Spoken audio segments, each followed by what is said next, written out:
Zimiston torining eng yangi xabarida Xitoy hokimiyati butun kuchi bilan tirishchanlik ko'rsatib, Sharq Turkistonda elib berayotgan siyosatlarni yo'shirayotgan bo'lsa-mu, yanada mazlum Uyg'ur xalqining maxfiy Uyg'urlarni ikki o'lkalarga yetkazayotganligi, ig'ir zulmlarga uchrayotganligi hamda qattiq vahima ichida yashayotganligi o'tirg'i chiqmoqda. Sharq Turkistondan turkumlab yetkilayotgan Uyg'urlarni har bir o'lkaga kelganda, shu o'lkaning soqchilariga almashtirib berish orqali kimning nega qandoq elib mengilayotganligi qat'iy maxfiy tutilgan. Ma'lum bir Gondupayning oshkorlashicha, ikki Mo'ng'ulga elib berilgan tutqunlarni turmaning atrofini ko'lab, go'r shaklida qilib, tutqunlarga qachon bizni ko'mib o'takin degan andishiga solgan. Shundaqla 200 dan ortiq yashanganlarni ikki Mo'ng'ul ordusiga elib borgan. Ularning o'lib tirilishi bilan kori bo'lmagan. O'lganlarni oilasiga xabar qilgan bo'lsa-mu, jasadini bermagan.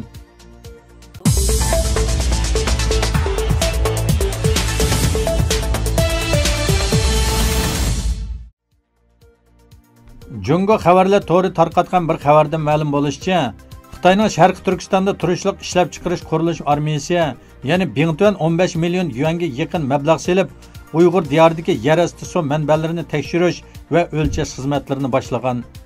Mazkur xizmat planini Bingtuan suv idorasi va Bingtuan moliya idorasi birlikda elib borgan bo'lib, bu Bingtuanning Uyg'ur diyorida 3-qitimliq suv manbalarini qidirish va o'lchash qurilishi bo'lib hisoblanadi ekan. Tarixiy materiallardan qaraganda 1950-yillardan e'tiboran Bingtuan 1-diviziyasiga qarashli 16 polk maydoni Tarim daryosining yuqori eqinidagi rayonlarni, ya'ni Orol qatorliq rayonlarni markaz qilib, 2-diviziyaga qarashli 14 polk maydoni bo'lsa, Ko'rilni asos qilgan holda Tarim daryosining o'rta va tuvan eqinlari rayonni kontrol qilgan ekan.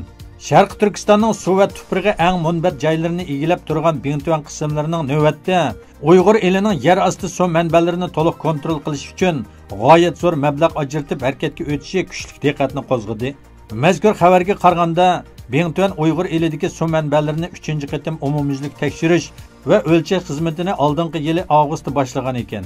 2019-yil iyunda suv manbalarini tekshirish baholash natijasi doklati va yer osti suv manbalarini qazib chiqarish plan loyiha doklati qatorliqlar e'lon qilinadi ekan.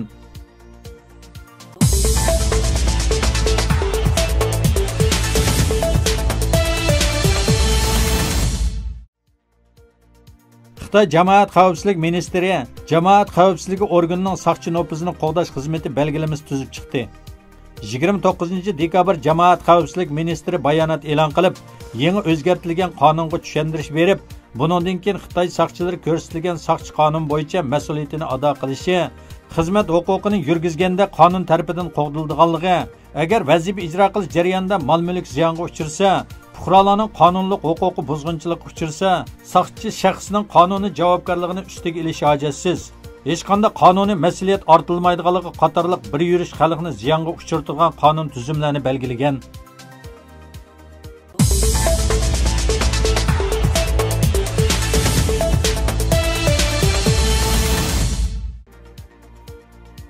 ...2018-yili Sharq Turkiston informatsion markazi 1 yil jarayonida har kuni 4 xil tilda xabar berish bilan bir vaqtda 60 qismga yaqin nodir filmlarga ovoz berib xalqimizga sundi.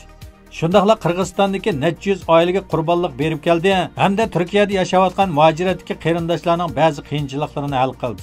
Bu munosabat bilan informatsion markazining raisi Abdujalil apandiga ko'p minnatdorligimizni bildiramiz. Teniga salomatlik, oilasiga xotirjamlik, uzun umr tilaymiz. İnşallah yeni yilni yangi natijalar bilan kutib olamiz.